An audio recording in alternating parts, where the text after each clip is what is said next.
రాజకీయ వృద్ధుడు హర్రామ జోగయ్య గారు పవన్ కళ్యాణ్ గారికి రాసే లేఖల మీద భిన్నాభిప్రాయాలు ఉన్నాయి.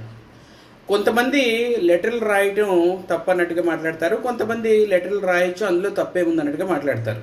సో దీని గురించి చాలామందితో సంప్రదించినప్పుడు ఎక్కువ మంది వెలిపించిన అభిప్రాయం ఏంటంటే, హర్రామ జోగయ్య గారు పవన్ కళ్యాణ్ గారికి సలహాలు ఇవ్వచ్చు, లెటర్లు రాయొచ్చు, అందులో తప్పేమీ లేదు. కానీ పబ్లిక్గా లెటర్లు రాయటం అంటే ఒక విధంగా ఒత్తిడి తీసుకురావడానికి ప్రయత్నించినట్లుగా అయితే క్లియర్గా కనపడుతుంది.